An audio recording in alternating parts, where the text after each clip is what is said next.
Det er folk, jeg har aldrig lavet. Okay, lad os spørge nogen her. Vi kan spørge en, der lige har været her. Men, kan man komme igennem med verifikationen? Nej. Uden at øve sig? Nej, slet ikke. Hvad sker der til svendeprøven, hvis man ikke kan noget som helst? Dummer med det Så samme er man med. fucked, der vinder om det. Ja. Så siger man, det, du kan sgu ikke være elektriker, du skal til at tænde op. Så skal det være så Ja, men VVS. det er også den, når du ikke laver det på arbejde. Og Hvor jeg ved skal det du godt. ellers gøre det? Og jeg ved det godt. Ja, og jeg ved det godt, men der er jo nogen, der bliver elektriker alligevel. Er vi enige om det? Altså det eneste, ærligt, ikke? Ja. På arbejde, det eneste jeg har gjort, det er den her test. Og det er den eneste, du ikke skal bruge. Så stiller jeg den ind i stikkontakt. Og det er den eneste, jeg ikke skal bruge. Det er den. Jeg har vist dig den anden, man skal bruge. Så Ikke? Nej, det der er med det her noget, det er jo, at I skal jo lave alle testene, I skal kunne forklare alle tekster. Det er ikke nok bare at kunne trykke på en knap og så gå sin vej igen. Er vi enige om det? Det der er med hernede, der er forhåbentlig få en lille smule og tænke, okay, vi bliver sgu altså nødt til at prioritere det her og til at øve os i det. Fordi det kan da godt være, at man tror, man kan det hele og sådan noget lignende, lige indtil man står hernede og sveder, og der står nogen og kigger på, om man har lavet det rigtigt, ikke? Så have det med. Nå, se, jeg har lavet sådan en fin stand til hernede i her. Der sidder nogle RCB'er hernede. Der sidder en RCD'er hernede. Vi har en tracébeskyttelse. Vi har nogle sikringsgrupper, der sidder her, almindelige hernede, og så har jeg en 4-polegruppe, der sidder op, og jeg har taget udtaget til det. RCD'erne har jeg også taget med udtaget, så I bare kan bruge fatninger. Sådan så vi ikke skal til at skille tavlen ad. Så holder den en lille smule længere. så ved du ikke, at lavsen skal på. Nej, vi skal ikke lavshandsker og alle de her ting, så er det meget fordel for. Det gør jeg heller ikke til svendeprøve, tænker jeg. Jeg ved det ikke. Jeg har ikke været med til svendeprøve nu. Stikledningen, tilgang til, den kan vi også tage direkte og måle på, hvis vi har lyst til det. Hvis det, så går den ned i en stikledning, der kommer op her på den anden side. Og her, der har jeg lavet det sådan, så at der sidder de sikringer, det er dem, det svarer til her. Ved I om det? Jeg har fjernet alle sikringerne, jeg har fjernet alt fra installationen i forhold til det. Så kan jeg holde styr på det. I kan ikke forstå det, I kan ikke få at gå op i det i forhold til det, I laver. De her 4 sikringsgrupper, der er, de løber ned, gå op i kæbebrammen, så havner de herovre. Armatur 1 og armatur 2, 25 meter halvanden, 25 meter 2,5 og 40 meter halvanden og 2,5 kvadrat. Så vi har nogle rigtige kabellængder, der kan måle på. Kan I se det? Og de samme fatninger. Fatninger med jord, og så en dalebus. Kan I se det? Og hernede der er 3 armaturer, så de kører alle sammen på samme dalebus i forhold til det. Okay. Så, og det er bund og grund, så er der så en stikkontakt, og den bruger vi til, når vi laver tjekker og kontrollerer lægstrøm og sådan nogle ting og sager, så den hører med til de andre. Skal du være med igen? Så kan vi ikke bytte plads? Jeg skal være med. Så jeres opgave er nu, der I en af gangen bestemmer sig ligesom selv. I starter med, en laver den ene test, I skal alle sammen lave den sammen. Er vi enige om det? Så den ene laver den ene test, og så kommer den næste hen og tager den næste test og den næste test. Så alle kommer ind og trykker på målapparatet. Fordi jeg har også haft elever, som har stået hernede, og så siger okay, kom i gang. Hvad vil du? Du skal teste den her hernede. Så står jeg og kigger, hvordan tænder jeg for apparatet? Hvad er det for en test, jeg skal bruge? Og så er tiden gået. I har 1 minut som udgangspunkt. Når jeg går til svendeprøven, så har jeg 20 minutter, og I skal skille jeres tavle ad, fortælle om jeres komponenter og lave en verifikation. En fuld verifikation? Nej, men en verifikation. Men så er der også gået flere minutter i forhold til det. Er vi enige om det? Og de første 10 minutter, den bruger jeg op på tavlen som regel. Så skal I gerne fortælle om alt det, I har af lys og KNX og hvad I ellers har lavet i standen hernede. Og så til sidst så kommer I dernede, hvor I skal lave det sidste. Kan I se det? Så det skal være noget, man kan, og det skal være noget med, hvor I forklarer, hvad I gør. Det gør I også, når I kommer til her hos mig. Så får I at vide, at I skal lave en eller anden test, og så skal I stå, så kan I ikke bare stå sådan her. Den er godkendt. Nej. Skemaet, det har jeg her. I skal udfylde skemaet i forhold til det. Det er jeres bruger. Er vi enige om det? Det er selvfølgelig i forhold til jeres projekt. Er vi enige om, at når vi er færdige, så er brugeren, der har ansvar for lysinstallationen. Eller den lysinstallation i gang med at lave. Så er der det her med det jordsvingssystem. Om det var et TL eller TC-system. Herinde der har vi et TN-system. Det opdager vi også, når vi begynder at måle. Så det skal I skrive. Så TN-system. Er det TN-system i dag? Herinde, ja. Det er det, vi laver nu, for ellers vil målingerne være meget skæve i forhold til det. Godt. Hvordan beskytter vi vores lysinstallation mod elektrisk stød? Lysinstallation? Det er jo en lysinstallation, vi er ved at lave. Og vi om det. Det her det er i forhold til jeres projekt. Det er ikke noget med stikkontakter, det er ikke noget at gøre med ventilationsanlæg eller noget. Vi kigger på en lysinstallation. Hvordan har vi beskyttet den? Hvad står der? Hvad har vi muligheder? RCD. Det var en RCD. Jeg ved ikke, hvis nu jeg havde spurgt jer, hvad med tavlen? Hvordan har I beskyttet tavlen mod elektrisk strøm? Hvad vil I så svare? Dobbeltisolat. Er vi enige om, der sidder sådan en firkant hernede? Er det faktisk dobbeltisolat? Hvis nu jeg siger, at jeg kan proppe fingrene op i her, Så holder den ikke. så holder den jo ikke klar og sådan ud. Så må jeg jo ikke sætte jer på. Er vi enige om det? Hvor har du gjort? Det er jo fordi, jeg skulle spørge jer jo. Ikke? Hvis nu jeg ikke har gjort det, så kunne jeg jo, hvis nu vi har haft masser af tid, så har jeg jo spurgt, om den var godkendt i forhold til dobbeltisolering. Er vi enige om det? Er det her sådan en almindelig fejl, vi laver? Ja. Er det sådan en, hvor der sidder sådan en blanket, hvor man bare hiver den af, og så sætter man i, og så håber man på, at den passer? I realiteten, så skal den her dækkes af. Jeg ved ikke om det. Når det kommer til svendeprøve, så får I nogle gruppetavler, hvor der alle sammen er huller i forvejen. Så kan det være, at I bliver bedt om at bruge noget gaffatape eller et eller andet, for at illustrere det her noget. I stedet for, I får ikke udleveret det hele. I kan ikke forvente, at I får nye tavler hver gang I kommer. Så det skal man huske her på. Og ikke noget med, at skruerne skal være dækket af, og kablerne, der bor igennem, og de skal passe i hullerne og sådan noget. Ved I om det? Og fuge, mange fuge og sådan noget ting. Så tænk over det, når I laver tingene. Det er det, der er ideen med det. Ikke? I skal forestille jer, at alt det strøm, der er inde i den her tavle, det må ikke komme ud. Okay? Check. Så den her er med. Men vores lysinstallation, det blev vi enige om, vi satte RCD'er på. Godt, så skriver jeg RCD. Den næste, der er, det var vores betingelse. Er vi enige om det? I finder et kabel i jeres installation og skriver den ind i forhold til det. Og nu viser vi jo faktisk hvad? Hvad viser betingelse 1? Er vi i gang med hvad? Position 1. At trække et nyt kabel. Er det ikke simpelt? Det er jo bare at trække et nyt kabel. Er vi enige om det? Godt. Det vil sige, har vi trukket et nyt kabel, så skal vi hvad? Videre med de næste to, før vi må sætte strøm. Er vi enige om det? Så, det første punkt, vi skal i gang med nu, hvad er det? Du vil starte med det første. Du står lige ved siden af hernede. Du skal lave hvad hernede? Nummer 4.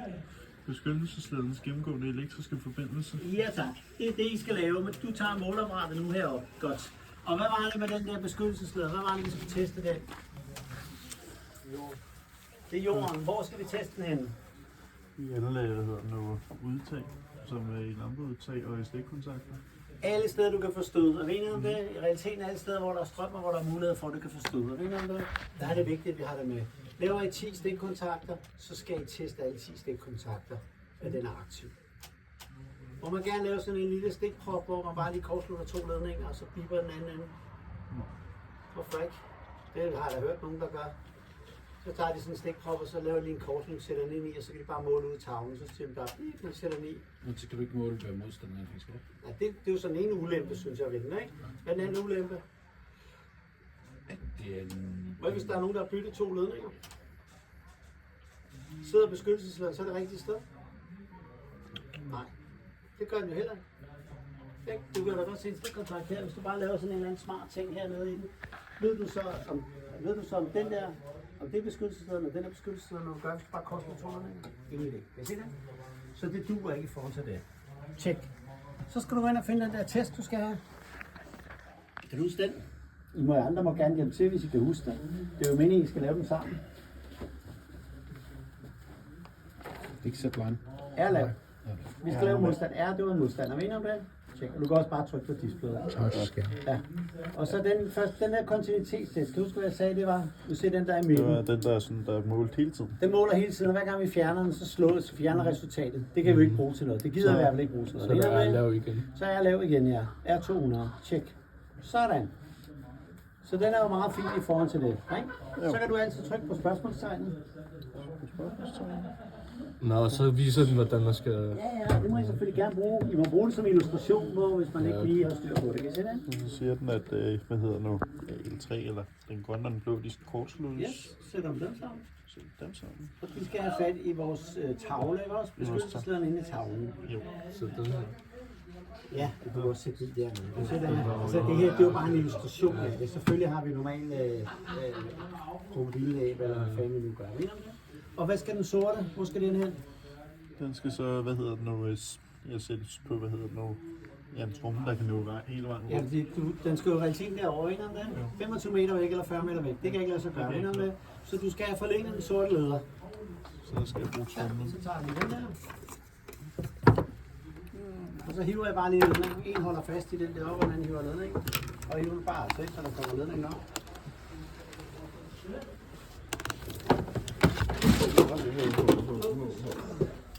Det var ikke så godt.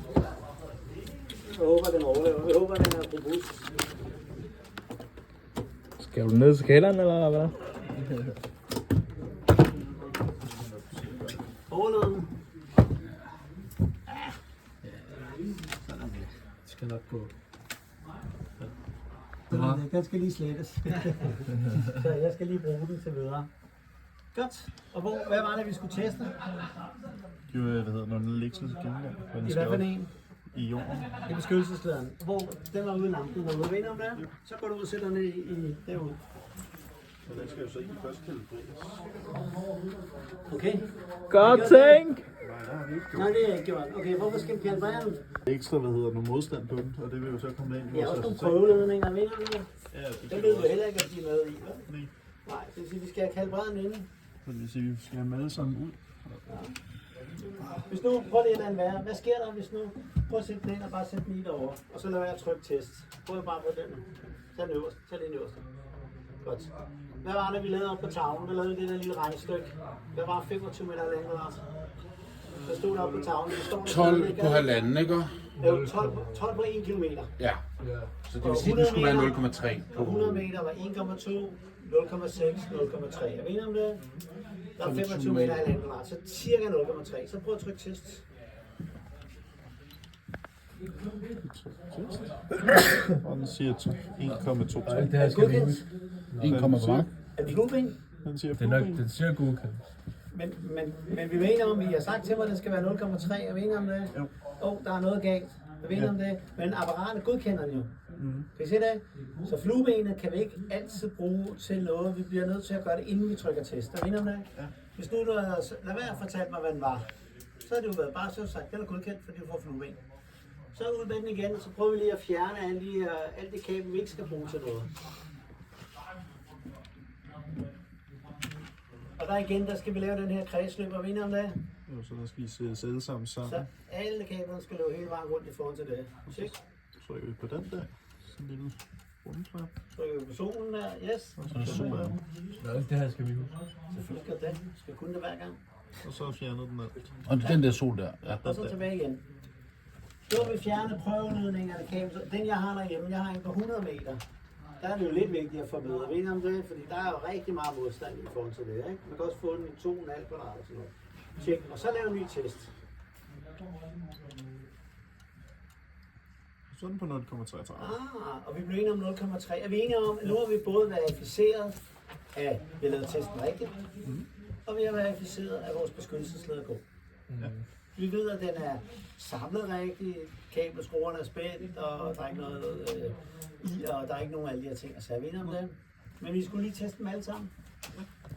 Hvad siger regnestykket så, hvis det er 25 meter 2,5 kvadrat? 0,8. Hvis nu vi siger 8 på 1 kilometer, vi tager ikke alle de der kommatal, det bliver rart. Vi siger 8 på 1 kilometer, så er det 0,8, 100 meter, 0,4 og 0,2. Kan I se det? 100 meter, 0,4, 50 meter hedder 0,4, og så hedder 25 meter vil jo så hedde 0,2. Så over i den anden dernede. Check. Og test. 0,21. Det er jo. Spot on. Kan I se Så det? den er lige lidt over det der, som Ja, det men- skal være på papiret, og det er jo rigtig fint. Men det er jo ved hvad? Det er med 12. det er laboratoriemodstanden. Det er ved 20 grader. Er vi sikre på, at der kun er 20 grader oppe under loftet og Nej. kablerne? Nej, det ved vi ikke. Så de der små fakta, dem er vi sådan set ligeglade med. Er vi enige om det? Hvad med den anden derovre? Den er jo kun 40 meter. 40 meter, halvanden kvadrat, hvad var det? 50 meter, halvanden kvadrat, det var 0,6. Så en lille smule fra 0,5. Ja, det er måske meget godt gæt på det. Det er i hvert fald det omkring, vi vil forvente den værke. Se der? Det her, det er jo sådan, I skal gøre, når I kommer til svendeprøver. I skal fortælle, hvad I forventer, sådan så de viser, at I faktisk tænker over, hvad det er, I laver. Så I ikke bare sådan nogle, der bare sidder og trykker på nogle knapper og siger OK, OK, OK. Kan I se det? Sådan er det. Og så den sidste dernede. Det er præcis 0,2. Ja, og den anden hed 0,4, er I enige om det? Hvis der har været 50 meter, så det må være en lille smule mindre. Omkring 0,3. Prøv at tage den der lavet.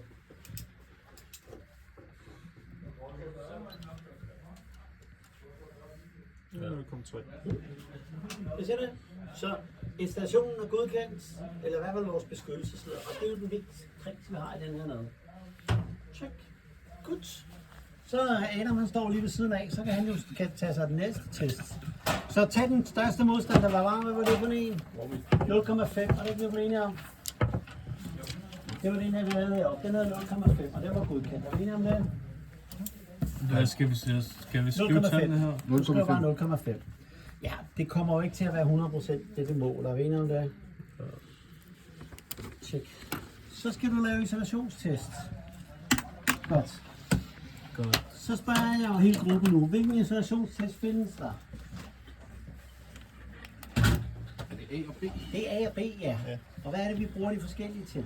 A'eren bruger vi, altså A'eren er ikke lovpligtig, men bruger vi i helt nye installationer, og B'eren er lovpligtig. Og Altså, der står bare isolationstest. Er vi enige om det? Så du skal jo lave foran til det, du tænker på. Men det er B'eren. Kig på, hvad det laver. Godt. Hvis nu det her det er en stikledning, er vi enige om det? Ja. I har fjernet sikringerne, er vi enige om det? Der er ikke noget strøm på. Og jeg har pillet målerne af.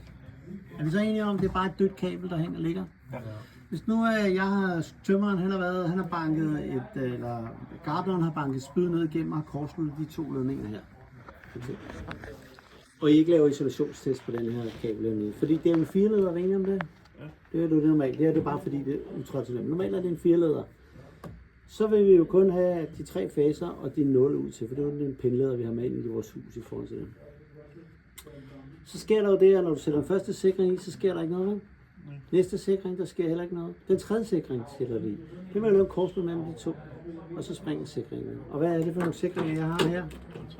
Det siger smæk. Det siger smæk. Er vi enige om det, vi vågner? Godt. I de nye, er nogen, der har prøvet at arbejde med de her forsyningspunkter? Ikke. Inde i de her nye, dem vi har i dag, der sidder de med skuffer. Der sidder sådan en skuffe, der er lavet med sådan ligesom et H-agtigt noget, og så sidder der sådan en kniv i enden, den fjerde på vægget. Så når vi har sat skuffen ind i, så styrer den selv, og så kan man skubbe den ind. Det vil sige, at man kan stå sådan her, man er koncentreret om at sætte den i, og så kan man sætte den i sådan der, lidt væk fra. Er vi enige om det? I gamle dage, og dem er der stadig masser af, der var det jo med porcelænshoveder, som er gevind. Det vil sige, at du skal sidde der og få gevindet til at passe. Det kan være beskidt, det kan være, at den har fået lidt tæv, den kan være svær at skøre ned, det kan være, at du skal spænde til for at få den til at gøre. Der sidder du med hovedet inde i den her tavle herinde, så der vågner du altså, hvis der er lavet en kortslutning i forhold til det. Så det skal man tænke lidt over, når man sidder og laver tingene. Det er det. Så herude, der kan vi lave A-testen, der kan vi måle mellem de 2, mellem de 2, mellem de 2, mellem de 2, mellem de 2, mellem de 2. Kan I se det? Der kan vi måle potentialiteten imellem alle sammen, fordi der er ikke nogen MacBook eller andet lort, der kan gå i stykker, hvis I husker at pille måleren fra. Kan I se det? Så når vi har gjort det, så kan vi få strøm hele vejen frem til vores gruppetavle med god samvittighed. Kan I se det? Det er en type A-test. Den næste, I skal lave nu, det er, når vi ikke har noget styr på installationen. Er det en stikkontakt, så kan du stadig lave en type A-test, fordi der er ikke andet end det stikkontakt, der vinder om det. Men kommer I ud til et hus, der vil jo være køleskab og alt muligt, der sidder på hernede, der skal I passe på, at vi ikke brænder lortet af. Check. Hvad er så det første, du skal gøre nu? Der du skal finde din isolationstest på målerbrættet. Er det så den her? Nej, er ISO.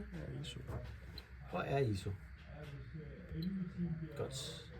Og vi blev enige om, at det var en 500 volts installationskreds, ikke også? Så vi skal teste med hvad? 500 volts. Ja. Er vi enige om det?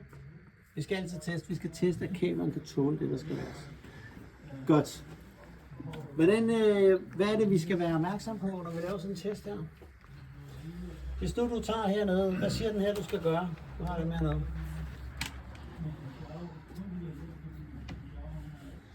Ja, den siger, De 2 skal være samlet hernede. Yes. og så skal vi have den her, hvad hedder den? Det kunne godt vel være kortslutteren på. Hvis nu vi kigger på, er vi enige om den her, den hører til hernede? Og den der hører til hernede. Ja. Hvad sker der, hvis du kommer til at få, hvis nu der sker en korsløb mellem den her og den her nede, og hvis så er enige om, så kommer den her til også at få på den ene side, og du sætter testen på den anden side også, så risikerer du, at du får 500 volt på en stikkontakt. Det er det, vi skal undgå at gøre. Hvorfor bruger I korsløberen? Hvilken spænding kan vi have imellem to kortsluttede ledere?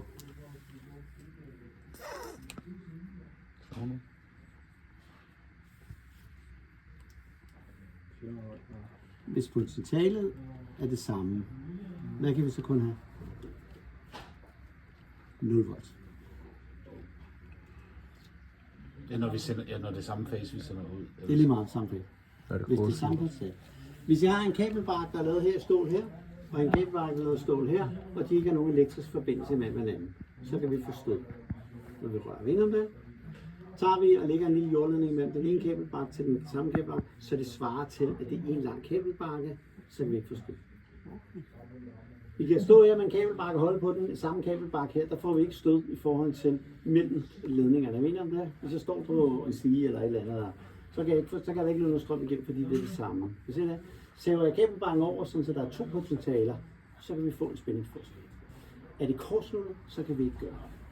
Så, hvis du tager denne her og sætter på her og her, så kan der aldrig nogensinde komme imellem L1 og 0 andet end 0 volt. Lige meget hvad du finder, lige meget hvor meget du står og fumler med den, kan der aldrig komme andet end 0 volt imellem det. Hvad siger du? Det er jo smart, vinder det, fordi hvad er det du sender ud? Hvad er det du sender ud? 500 volt. Vi skulle passe på SPD'eren, var ikke det, vi blev enige om?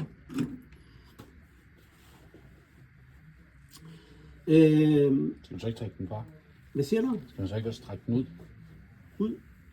Altså, lige nu, der gør du fuldstændig det samme, som der var derovre, da den bare sad i, så du skal vel lige trække den ud, for at den ikke går på. Ja. Nå, hvorfor det? Ellers går den jo på, SPD'en. Nå, jamen det kommer an på, hvor jeg måler hende og vinder om det. SPD'eren, den sidder før SPD'eren. Den skal, hvad sker der, hvis jeg tænder for strømmen? Hvor stor er der sandsynlighed for, at I kommer ud i stedet, hvor der er strøm på jeres der?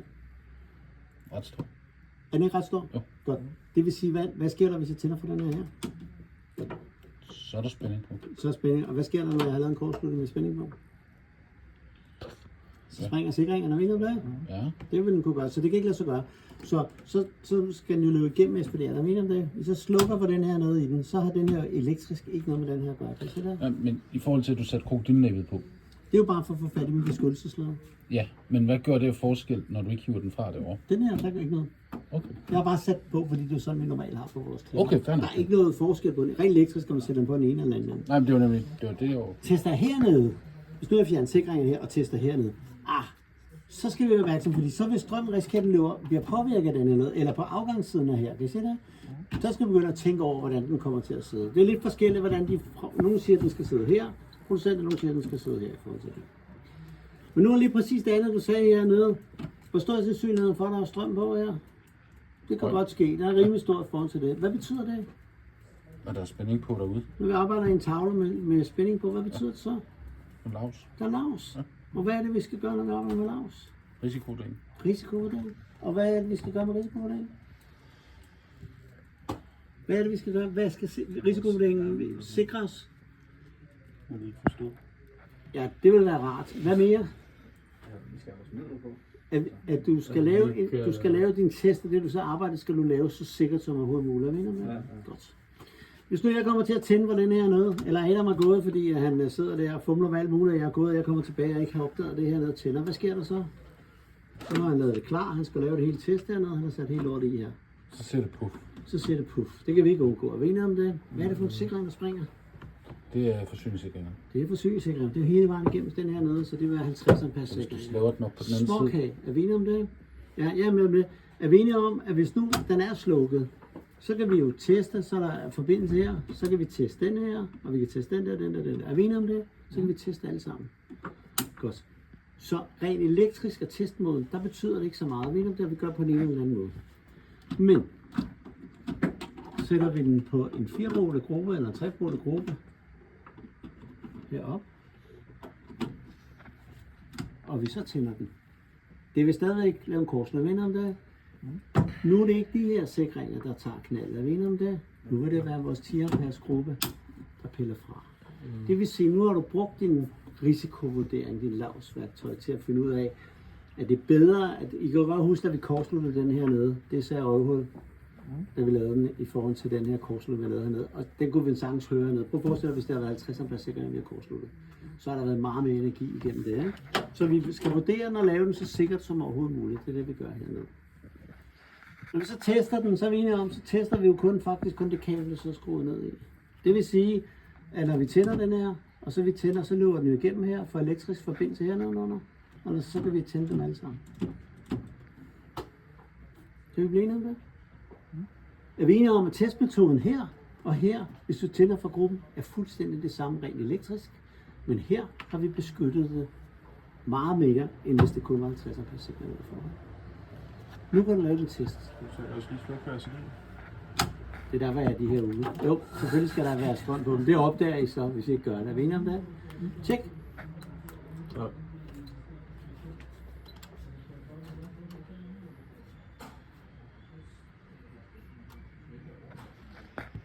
Godkendt. Er vi enige om det? Godt. Nu tager jeg lige den her. Og så sætter jeg den her på i stedet for. Har den fat? Har den fat? Nej. Nej. Prøv, hvad sker der, når du trykker test?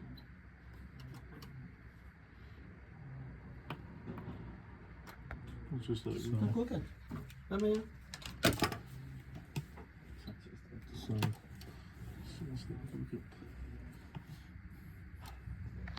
Hvad med målt? Ingenting. Ingenting. Kan du bruge det til noget som helst? Jeg siger sikkerhed og alle mulige ting. Vi har ikke målt noget som helst. Det er jo fordi, det her det er uendeligt ord, man mener om det. Vi kan ikke grabbe uendeligt. Der er ikke noget, der er lille, mellem og stor uendeligt. Så det er alt sammen uendeligt i forhold til det. Så hvis jeg skal lave sådan en test, så skal jeg være sikker på, 100% sikker på, hvis jeg skal lave den, at den har ordentligt fat. Hvad nu, hvis den her har været en gennemsigtig en, eller der har været, den er blevet malet, eller der er nogen, der har sat et klistermærke på, eller noget. Kan jeg være sikker på, at jeg har 100% fat i den der noget? Se, det man kunne gøre, det var jo, som jeg plejer at gøre, det er jo, at hvis jeg tager sådan en her, heroppe er jeg sikker på, at vi er enige om, det er den samme jordklem, der er i toppen og bunden.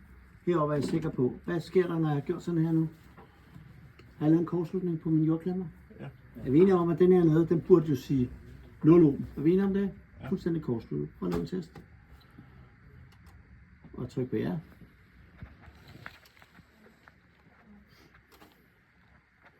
Er vi enige om det? Hvor mange volt har den testet med? 0. 0 volt. Fordi du lige Den er tester først. kortsluttet. Den kan ikke sende 500 volt ud gennem 2 kortsluttede ledninger. Kan I se det? Men er vi nu 100%, har vi verificeret, at den her har fat i vores kabel hernede? Hvis nu har været sådan her, prøv at lave en test her. Vi har en forventning om, at den vil være kortsluttet. Er vi enige om det? Det var den ikke. Der er noget galt. Hvad siger du? Normalt hvis jeg laver sådan en med tavler for eksempel, og så sætter jeg den ene ende, hvor jeg skal have fat, så kan det være, at jeg sætter den anden ende af tavlen. Eller en skrue. Eller hvis jeg står og måler på et eller andet sted, hvor jeg er lidt i tvivl om min beskyttelsesleder har ordentligt fat, eller om jeg har, det kan være en skrue, det kan være et eller andet, hvor jeg er i tvivl om jeg har ordentligt fat i min stent for eksempel, ikke? Så kan det gøre, at jeg sætter på den ene ende og den anden ende. Og hvis den så siger kortsluttet, nu er jeg sikker på, at jeg har fat. Kan I se det? Mm-hmm.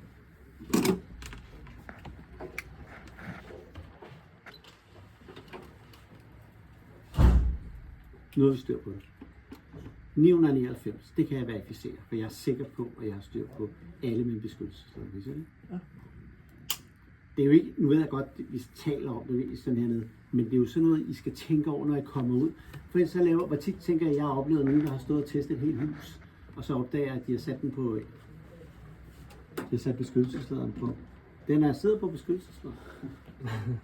Det lyder som om det, jamen prøv at her, det kan være inde i en tavle, der sidder inde i et skab, eller et eller andet lort i forhold til det.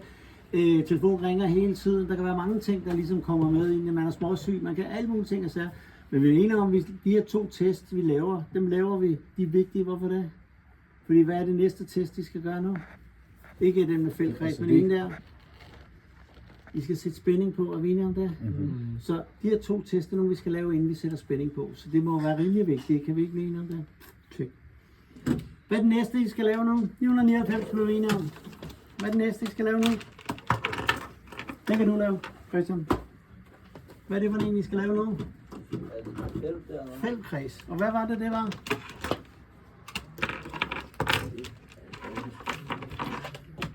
Hvis du skal teste en fældkreds, så skal du selvfølgelig have at vide, hvad det er. Jo, 599. Hvorfor er der 2 felter? 500 volt. Godt. Og så målt i 999. Godt. Har vi ikke 0,5 mikro?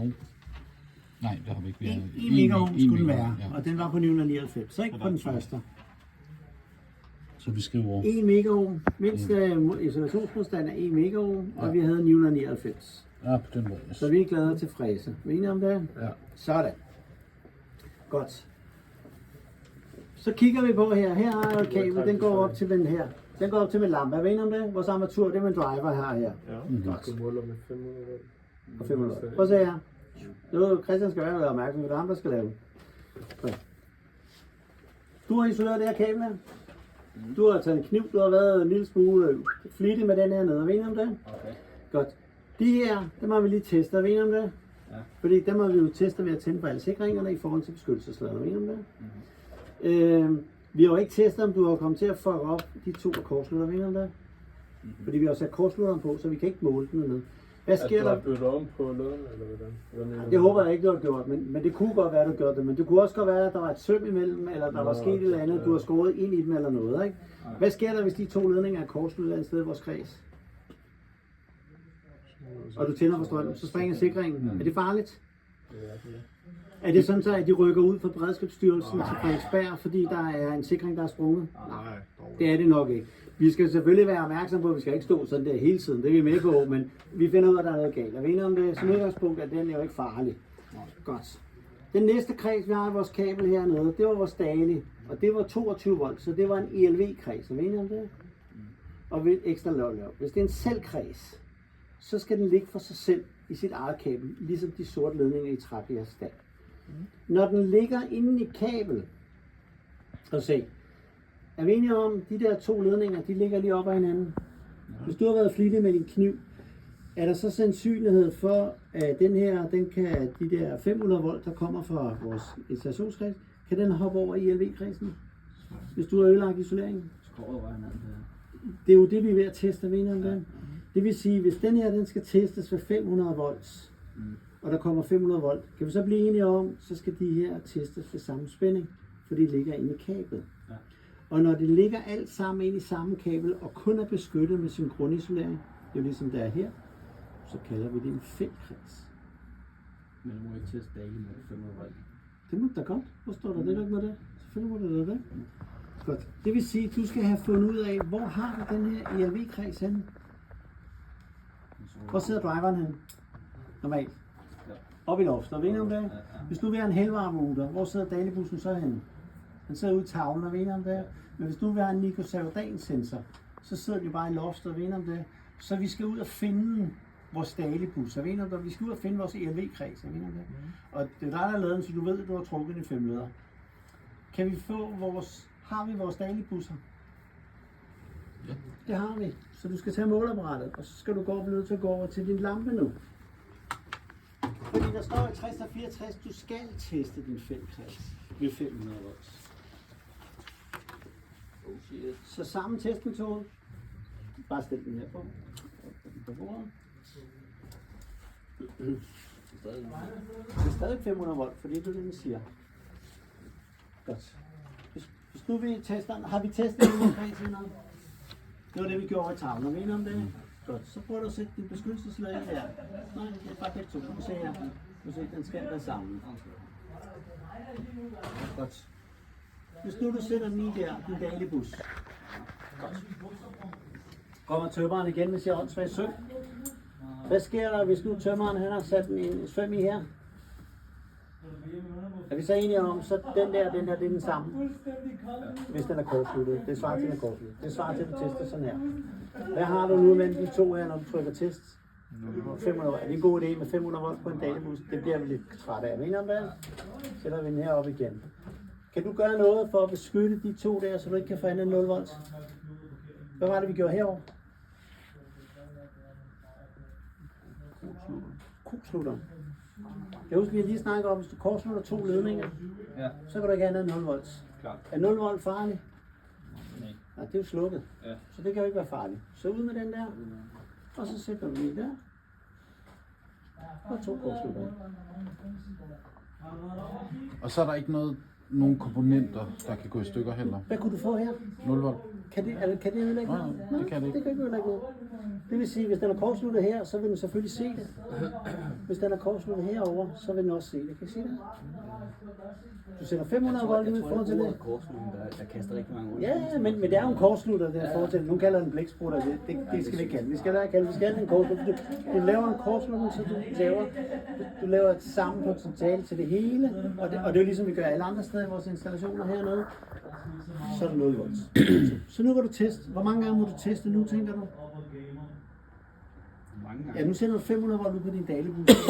Hvor mange gange kan du teste, uden at den tager skade? Er der nu begrænsninger? Nej. Du har beskyttet en installation, du kan teste fra nu af til juleaften, hvis du vil. Det kan jo godt være, der er en fejl, jo. Så vil du blive ved med at teste, indtil du finder fejlen. Så lav en test.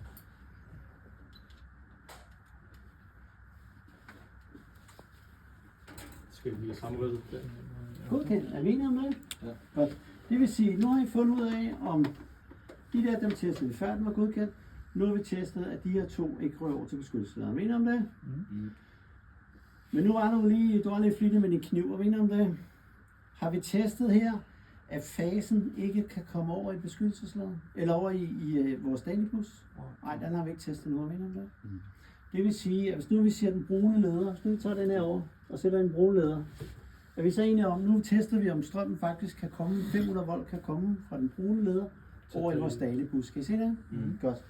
Men vi skal lige være opmærksom på en ting. Hvad nu hvis ham der, den der fucking tømmer, han har sat i søm den her vej? Hvad sker der så? Så kan du stadigvæk... Er vi så enige om, så kan strømmen lige pludselig løbe op i her, tilbage i nullen. Og hvad sker der så? Er vi så enige om, så får vi 200 eller 500 volt på vores fase og vores 0 nu, så ryger vores driver. Hvad gjorde vi for ikke at få, hvad gjorde vi for at beskytte den her kreds? Kortslutter på. Hvad kan vi gøre heroppe? Det samme. Er der en kortslutter til? Ja. Kig over hvor. Ja, så tag den. Holy shit. Der var meget tilfældigt, den lå der også. Det var meget tilfældigt, ja. Det var ren overraskelse, det lå. Skal vi sætte den her ned? Nej. Nej. Det skulle være galt. Ud med den der, yes. I røven til kortslutter. Ja. Og faser ned. Se. Der kan kun komme 0 volt her, er vi enige om det? Der kan også kun komme 0 volt her. Vi har beskyttet hele vores installation. Hvis tømmeren har banket søm igennem det, så opdager vi det, men der kommer ikke andet 0 volt på vores installation. Så sømmer den her vej hernede i den, så har vi stadig beskyttet alle vores komponenter, der ikke kan komme med 0 volt. Er vi enige om det? Og den opdager vi også selvfølgelig med den siger, den er kortsluttet. Så nu kan du lave din test. Nu kan du lave din test nu.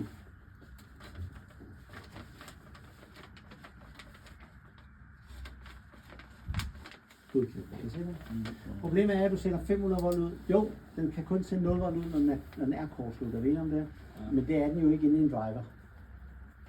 Den er jo ikke kortsluttet. Er vi enige om det? Den har jo en modstand i forhold til det, som risikerer at gøre det. Så nu har du fået testet den her nu. Så nu har du testet din feltkreds.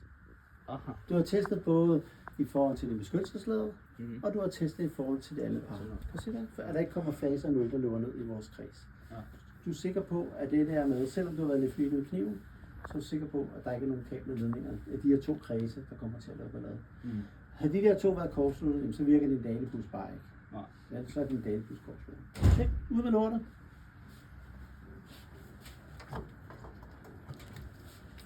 Nu er vi kommet så langt, så nu kan vi faktisk se strøm på. Så, den der kan jeg godt pakke sammen. Den der. Den bruger vi kun lige først.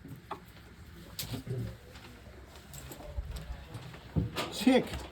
Sindssygt. Holy shit. Er vi enige om, når man har prøvet... I skal selvfølgelig fortælle, hvad I laver. Kan I se det? Altså lige nu, jeg kan forstå det næsten. Ja, hvad skal vi i gang med nu?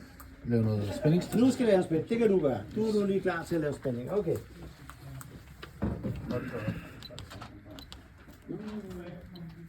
Yes. Check.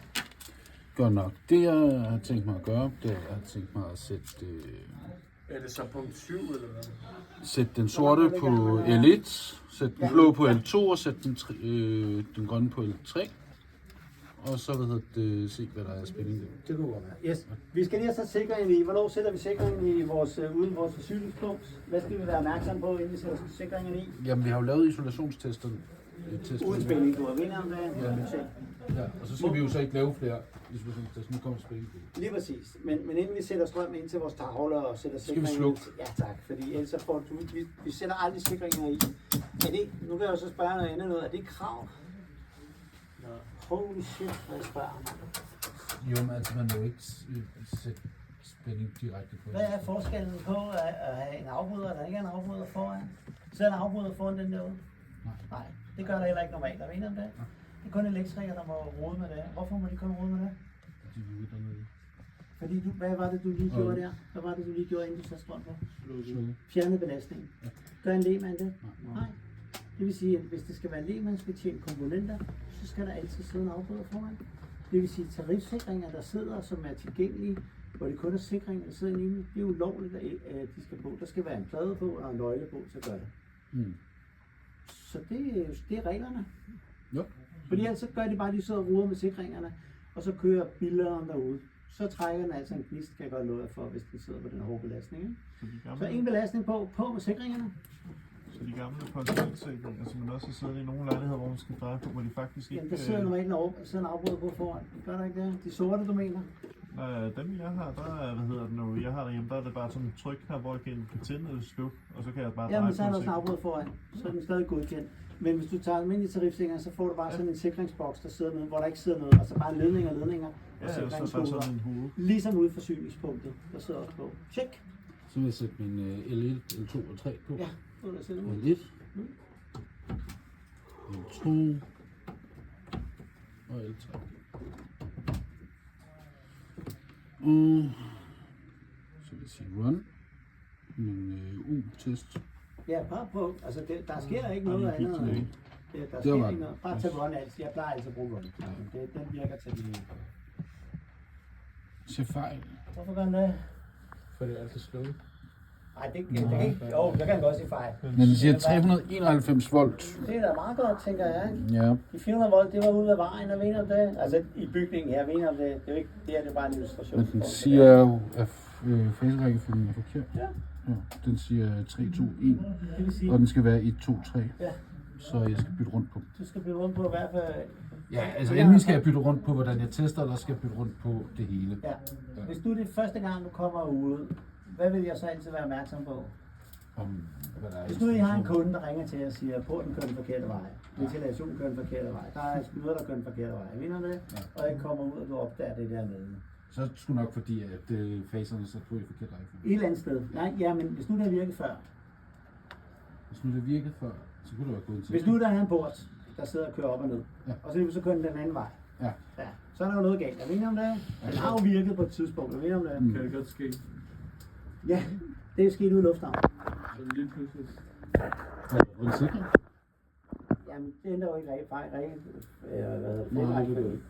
Hvad sker der, hvis der nu er en eller anden klumpe, der graver et kabel over? Hvad bliver man så nødt til at gøre bagefter? Erstat det. Samle det. Samle det. Ja. Og hvad sker der, når man samler det? Jamen, så Hvis nu det er nede i et hul, og det er om aftenen, der er pres på, fordi der står nogen og råber og skriger, kan man så der er en risikere? fase, bum, bum, Kan man bum, komme bum. til, at de kommer til? Ja, de kan godt komme til at sætte det forkert sammen. Det prøvede jeg i lufthavnen, der kørte alle på den forkerte vej ude i SAS. Det er fandme irriterende. Er det så en god idé at vende alle faserne? Fordi når nu der så kommer ind om en time og ringer til forsyningsselskabet og siger, at den der samling, I lige har lavet, den var forkert. Nok ringe til forsyningsselskabet og sige, hey. Ja, fordi hvis nu du ændrer den. Og så kunne det godt være, Nej, den er bygningen sådan der. Jeg har ikke lavet noget om på den der nede. altså, men de her to, Nej, eller gør det på de der pinde der, så I kan se det rigtigt. Vi lader rækkefølgen være, fordi det er det, vi har lavet installationen. Så jeg ved om det. Så bygningen har altid været sådan. Lige siden jeg har testet, så er den lidt den forkerte vej.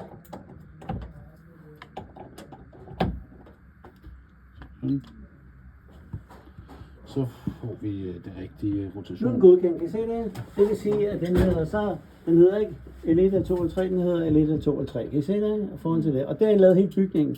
Hvis du begynder at lave om på det, og det har været en fejl, så risikerer du, at i morgen eller næste uge, så ringer de og siger, nu virker lortet ikke igen. Og så opdager du, at faserne er blevet byttet tilbage igen.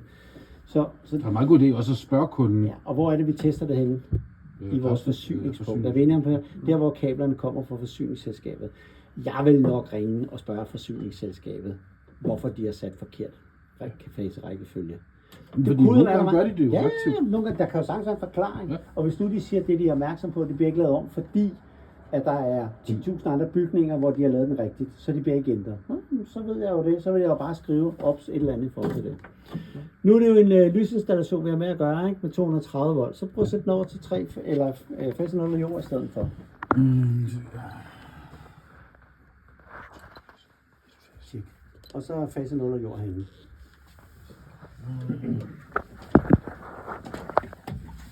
Skulle vi bruge sådan en EU-tester til at lave den der? Skulle vi bruge sådan en smart en den? Vi kan jo godt bruge det med vores tester. Ja, den er da lige så god, er den ikke? Hvordan bruger vi sådan en målpind der, en spændingstester? Der måler vi først mellem 0 og fase, Ja. og så måler vi mellem 0 og jord, og mellem jord og fase. Nu er den første test, vi har lavet nu her. Hvad var det? Inden vi satte spænding på, hvad var det? Det var isolationstest og de der ting, jeg sagde. Så skulle vi lige tjekke, at der ikke er noget strøm på. Er vi enige om det? Hvordan gør vi det? Tjekker der ikke er noget strøm? Tester. Hvordan laver vi en rigtig test, når nu vi kommer til svendeprøven? Vi har sådan en målpind hernede, den har ligget nede i min taske hernede den sidste år hernede. Og den er, og så bipper vi den en gang, og de der pinde, de er lidt smule skæve i forhold til det. Når du gør sådan her, hvad måler vi så? Om der er forbindelse. Måler vi spændingen, når vi gør sådan her? Nej, hvad måler vi? Du måler ikke, om der er noget batteri på, om der er isolationstest på hernede. Virker spændingsmåler? Hvad? Nej, det ved du Kan du kontrollere en spændingsmåler ved at måle modstand? Hvordan skulle du gøre? Sæt den i noget, du ved virker. Du bliver da nødt til at tage og måle 230 volt et eller andet sted. Hvor du ved, der er 230. Ja, det giver jo sig selv, når du måler i forhold til det. Vi blev enige om, før der var spænding på din RCD'er. Det vil sige, at du bliver nødt til at måle, at din spændingstester virker. Din spændingstester. Ikke din modstandsmåler, din spændingstester. Er vi enige om det? Og så kan du måle, at den siger 0 volt. Hvis den er gået i stykker, så vil den jo altid sige 0 volt. Det er igen risikovurderingen. I skal huske at sige det, når I kommer til Svendebræt. I skal ikke bare sige, at jeg tager den her nede, der ligger nede i, hvor der er tape på ledningen, og de der pinde, de er bukket hernede, og der er nogen, der har trådt på den, og jeg kan næsten se alt, hvad der står i displayet. Og så går jeg ind, og så med mit liv som indsats, så måler jeg med denne herinde. Det er en rigtig dårlig idé at gøre det. Vi skal altid teste. Bum, 230 volt, 0 volt. Tjek, så er vi glade tilfredse. Så stykker, som du siger, jeg nok udskifter dem. Det er der jo ikke nogen, der det kan jeg jo se, jo ikke. Sådan er det. Husk det nu at have det med. Det er også for jeres egen sikkerheds skyld. Er vi enige om det? Godt. 226 volt, har I noteret det? Godt. 226. 226 volt har vi i forsyningspunktet. Så det må jo sige, at være rimelig godt. Er vi enige om det? Det er meget fint. Det må være meget fint. Tjek. Så tager du er står lige. Du tager lige den næste også. Den er en af de lidt mere simple. Godt. Hvad skal vi så teste nu? Så skal vi lave overgangsmodstand til jord. Det er den, der hedder set loop. Og det var set loop, blev vi enige om. Så den er med kredsløb. Er vi enige om det? Og det skal Og vi har være 2 muligheder, ikke også? med RCD og uden RCD. Hvad er det, vi skal måle? Vi skal måle Hvad er det første, du har skrevet, Torben? Hvad skrev du på dit papir? Hvordan beskytter du mod elektrisk stød? med et TN-system. Ja, og hvad står der næste gang? Nej, det var det jordsystem. Nå, RCD. Prøv at tage den anden. Hvad sker der så? Sæt loop uden RCD. Den vi snakker op der. Hvad sker der så? Prøv at sætte den på. Vi skal have noget power. Er vi enige om det? Ja. Prøv at se. Når der står fase 0 og jord, så er udgangspunktet, så er der altid der strøm på. Er vi enige om det, når vi laver testen, ikke? Så kan du enten sætte den herop, eller sætte den her i. Jeg sætter den deroppe. Så sætter du den der.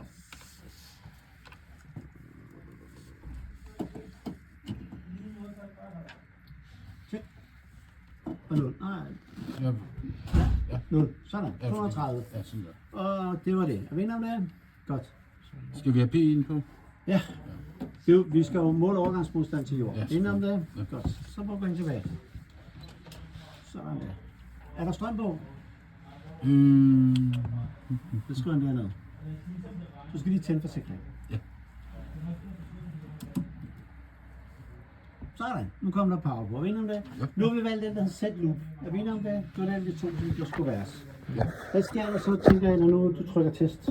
Så går jeg til det. Prøv at trykke en gang. Så hvor mange går der? Der går i hvert fald hvis der er selektivitet, så bør det kun være den, der går, men jeg ved ikke. Ja, det er den her nede, altså det ene går. Den, der beskytter kredsen. Der. Men det er ikke en SFO. Nej, det er bare en ganske så er det almindelig bare sikring. Ja, prøv at trykke test. Den smækker her. Er vi enige om det? Det er fordi, den ikke er opmærksom på det. Det er fordi, den tror, det er en sikring, den er beskyttet med. Men den tager ikke kun den her. Der sidder faktisk også en herude. Så den knalder dem hele vejen. Og denne her, det er en, der hedder Superimmun. Den hedder plus. SI plus. Det betyder, at den er en lille smule tidsforsinket. I forhold til det vil sige, I kan lave alle testene ind, uden den springer normale test. Men den sender sådan en stor strøm igennem, så de knaller begge to. I kan jo godt se, hvis du står i en lille tavle, og du ikke ved, hvor den der sidder henne, så har I lidt et problem. Er vi enige om det? Så vi skal tænke over, hvad det er, vi sidder og laver. Så nu tager du den rigtige test, ikke? Så den hedder nemlig RCD, så er vi sikre på, at vi fortæller. Så ved måleapparatet, den må ikke sende strøm ud, fordi den ikke på trigger. Så prøv igen. Så lige have strøm på. Den er tændt. Den var tændt. Det var RCD'eren, der nåede knaldet. Sådan der.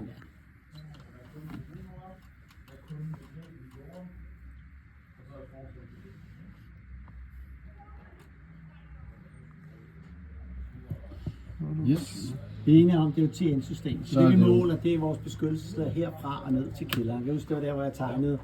Den var her, og den var her. Pendlederen kommer op og bliver delt. Så er vi enige om det. Men vi skal jo en ting, vi skal være opmærksom på, når vi tester jordlægen. Hvad er det? Hvad skal vi være opmærksom på, når vi tester jordlægen?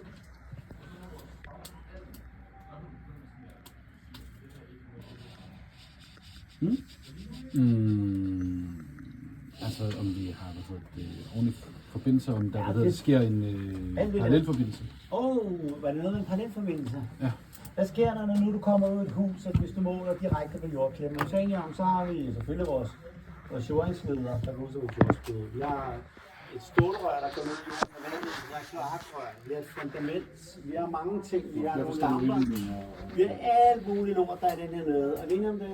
Der vi sad og beregnede, vores økonomi, hvor man alle de der ting, og sagde, blev enige om, at ham der kirke, og han sagde, det var det her med de regionske modstande. Dem gjorde vi hvad?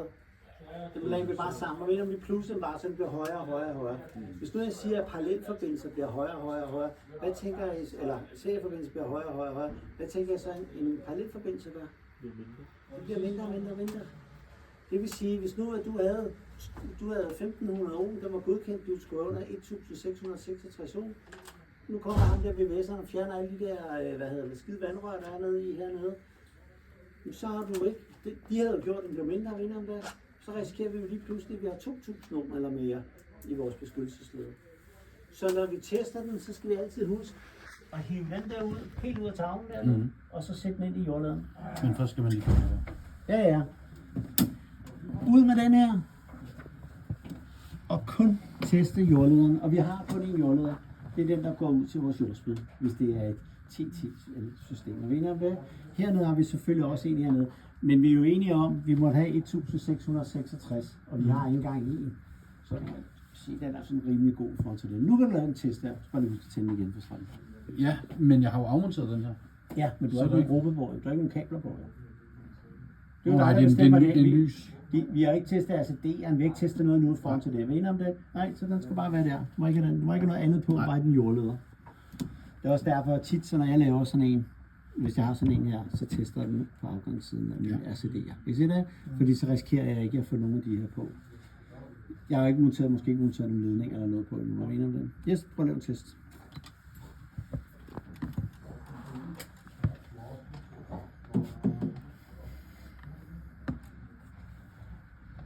Sådan. 0,3 ohm. Det er meget lavt. Er vi enige om det? Det er næsten samme resultat. Jo, men det er jo heller ikke det. Det her det er jo et TN-system. Hvis det var et TT-system, så kunne det virkelig være et problem. Det er jo lige meget, om det er det ene eller andet. Du skal vide principperne i, hvorfor du skal gøre det. Check. Det var overgangsmodstand til jord. Ja. Så har vi den næste hernede. Er det dig, der laver den? Ja, det er godt. Så laver du den. Hvad var det? Ja, så det er test. Det var en RCD-test. Så piller vi lige det hele ud igen der. Bum, bum, der, og i med jordlederen. Så er vi tilbage igen. Så. Se.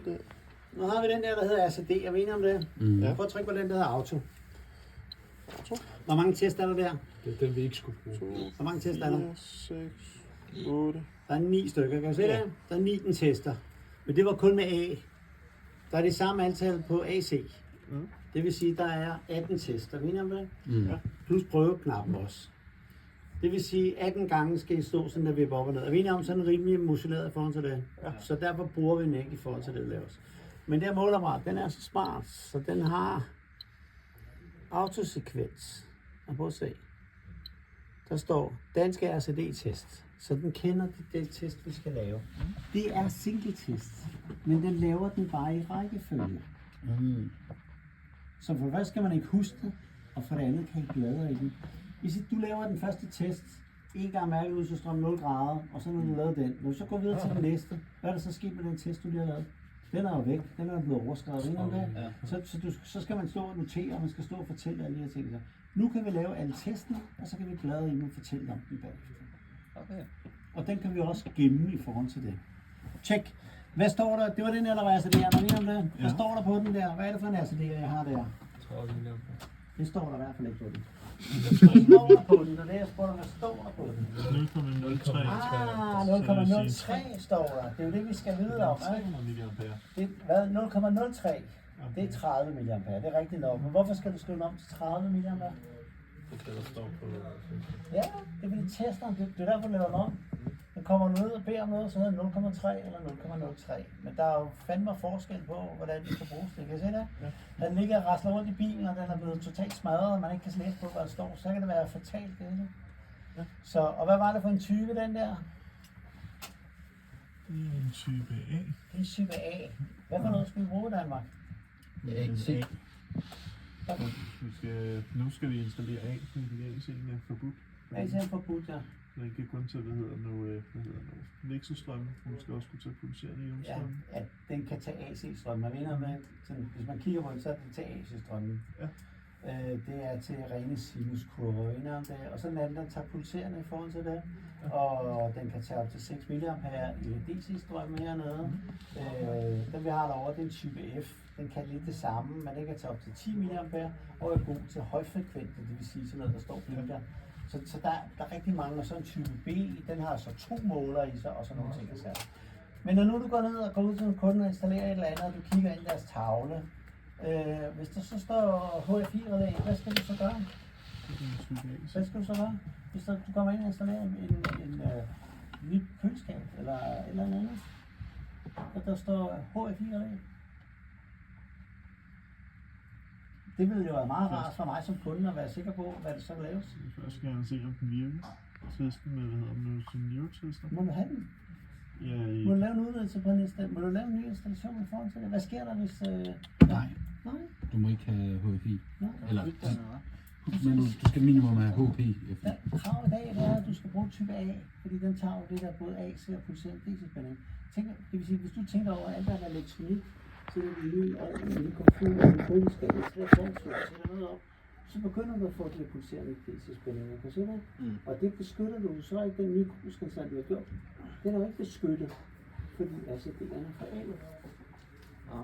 Hvis du er et gammelt komfur, hvor der ikke er andet end almindelig klar, alle nye ting og sager dernede i den, så er det jo lige meget.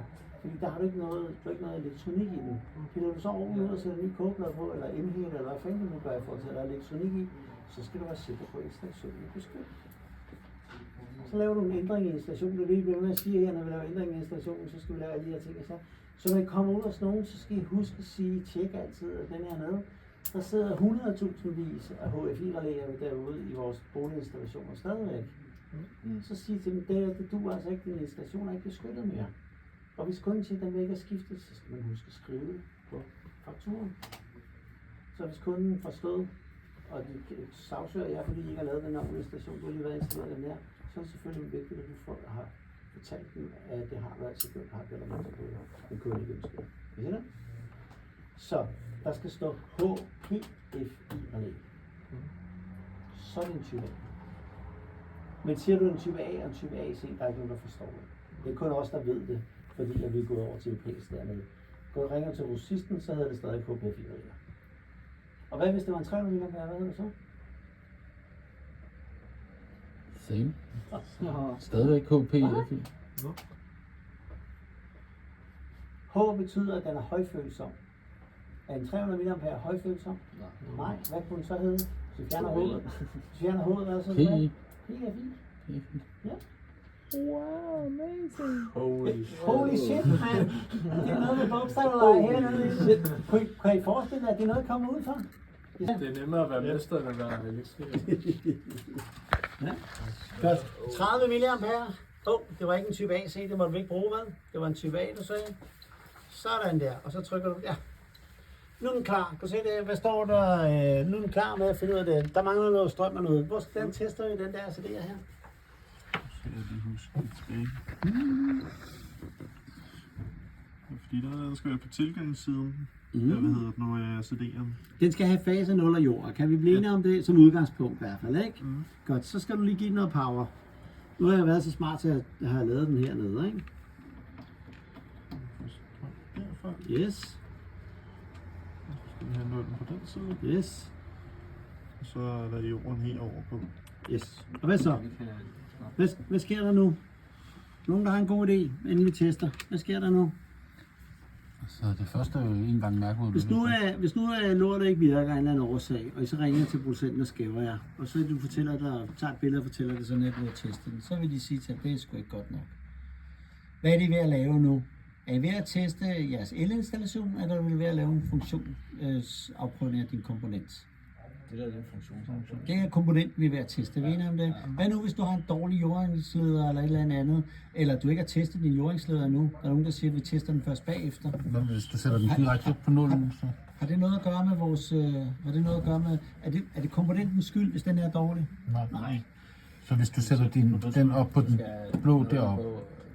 Så nu sætter den på her. Vi er enige om, alt det strøm, der løber ud igennem her, det kommer tilbage igennem her. Om det løber ned i den her nede, eller det løber ligesom looper udenom, der kommer ned igennem her. Kan I se det? Det vi har lavet nu, det er et lille TN-system. Kan I se det? Det er faktisk det, vi også laver, hvis vi nu skulle lave TN-system i vores gruppetavle. Så kommer det ud og stikkontakt hernede, og så laver vi en beskyttelsesled, vi laver på tilgangssiden også. Nu har vi isoleret den her, men hvad skal vi mere være opmærksom på? Der er mange ting, vi skal være opmærksom på. At der ikke er noget tid til det. Ja, og hvad betyder det? Det vil sige ingen belastning. Hvad betyder det, hvis nu du har 10 armaturer, og de alle sammen har 0,5 mA elektrøm? Hvad har du så i din kreds allerede? Sig det igen. Du har 10 armaturer, og de har 0,5 mA elektrøm. Jeg vil sige, 10 gange 0,5, det er 5 mA. Starter den så med 0? Nej, så starter du på 5. Er det komponentens skyld? Nej. Det vil sige, at vi må ikke have nogen belastning på.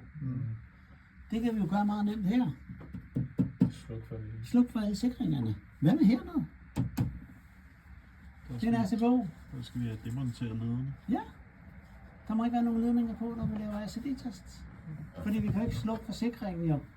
Altså hvis vi slukker for sikringen, så slukker vi for de 2 klemmer, mener du det? Ja. Her slukker vi, her har vi ikke nogen sikring på. Her er vi jo kombineret. Så hvis nu jeg gør sådan her, så er der ikke noget strøm på. Der er først strøm på, når jeg gør sådan her. Kan I se det? Jeg kan ikke slukke for... Jeg kan ikke kun nøjes med at have RCD'eren tændt, fordi så er der ikke nogen strøm på sikringerne. Kan I se det? Så laver vi sådan en test hernede, så skal vi sørge for det, at der ikke er nogen kabler på. Kan I se det? Det er jo fordi, det er internt i den her nede. Kan I se det? Der vil ikke være noget strøm på den her nede, fordi så kan den ikke beskytte. Så der kan vi godt lade, når kablerne bliver siddende på. Nej, fordi den her nede, der er ikke, hvis du gør sådan her, så vil der ikke være noget strøm på. Du har slukket for sikringen. Jeg mener om det. Ja. Du kan teste din knap, men du kan ikke lave den elektriske test. Godt. Så trykker du bare test.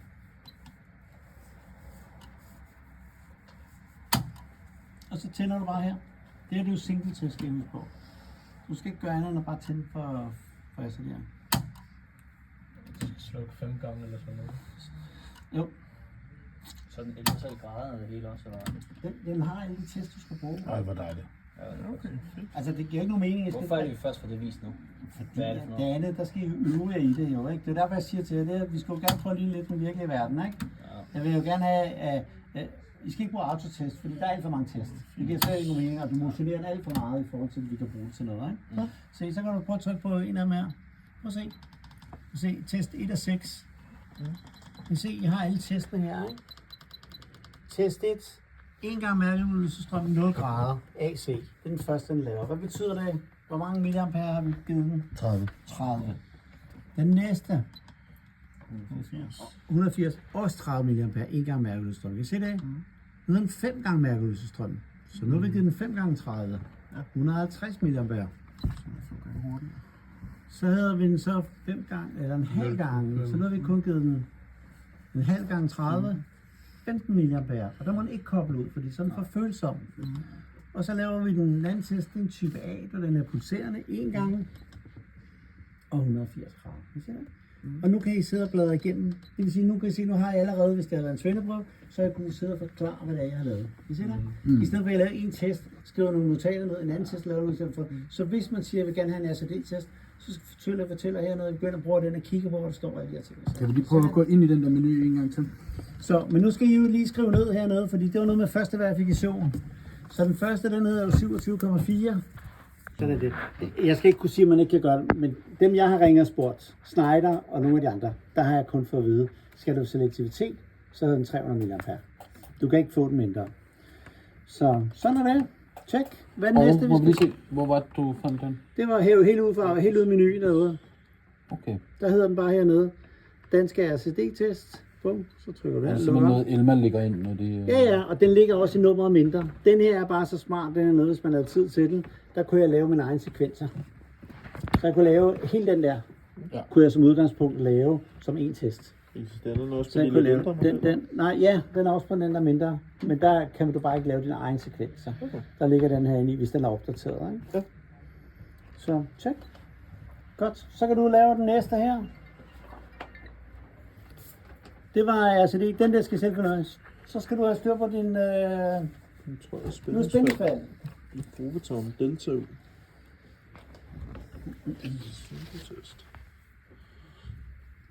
Og hvad var det spændingsfald?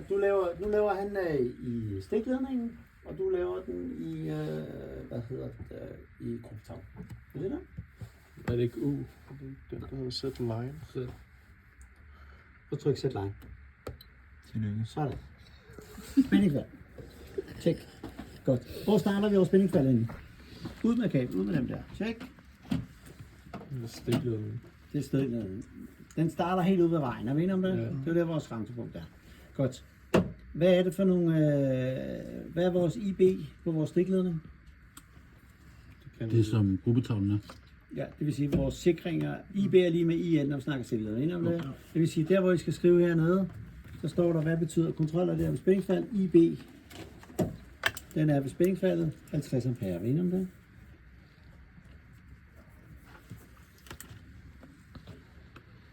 Sådan. Så er vi i hvert fald sikre på, når vi måler, at vi er sikre. Så spørger jeg jo så hernede. Det næste, vi skal kigge, når vi kigger vores spændingsfald, formen. Hvad var det første, vi skulle kigge på? Og nu der kan huske det. Hvad sagde det første, det største, vi havde i vores krav? Da vi kiggede i NXG, så stod der noget med en form. Hvad er det første bogstav, vi havde der? B. Er vi enige om det? Ja. Og hvad kunne B være? 2 eller 1. Og hvad var kravet for det? Om den er 400 volt eller Nej. 3. Om det er XLP eller... Nej. Nej. Jo, næsten rigtigt, men der er ikke noget, der hedder 2 faser. En fase er, eller 3 faser. Mener om det? Så har du 3 faser, eller har du 1 fase? Og hvis vi havde 3 faser, og vi kun brugte den ene fase, selvom vi havde 3 faser, så skulle vi lave B som 2. Og mener om det? Vi skulle kun bruge den ene. Godt. Hvor mange faser har jeg med stikledning? 3. Det vil sige, B skal være 1. Hvilken spænding har du på dine 3 faser? Mellem 3 og Ja, 400. 400 volt. Du har 2 ledninger her til at fortælle den, hvad det er for en hernede. Så hvis du gerne vil fortælle måleapparatet, at du har 400 volt, hvordan vil du gøre det?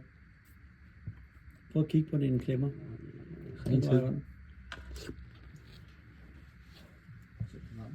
L1 på den der, og hvad skulle den der så være? Hvis det skal være 400? Ja, L2. Sæt dem sammen. Nej, L1 og L2. Hvad har du så? Men det er så L1 her. Er det? Ja, det er lige meget. Du skal bare lave det ens begge veje, begge sider.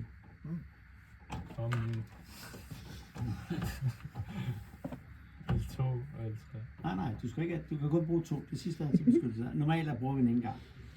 Sådan er det. Sæt den på beskyttelsespladen. Så er der. Tjek. Så prøv at gå ind tilbage. Har du 400 volt nu? Det har du. Kan du se det? Næsten. Så skal du lige gå ind og fortælle, hvad det er for en sikring, du er med at gøre. Sådan der. Prøv at trykke på det også, der koster. Øverst. Nej, en tilbage. Der koster. Godt. Hvad er det for en sikring, du sidder derude? Hvad? Det Det er en GG-sikring. Hvad betyder en GG-sikring? Hvad vil du bruge den til? Nej, ja, det er ikke nok. Den kan også hedde AM. Den kan hedde mange forskellige ting. Men det er rigtigt nok, GG, det er den der... Det er noget lidt sikring, kan du se det? Det er noget lidt sikring, der står også GG på. Hvad er den beregnet til?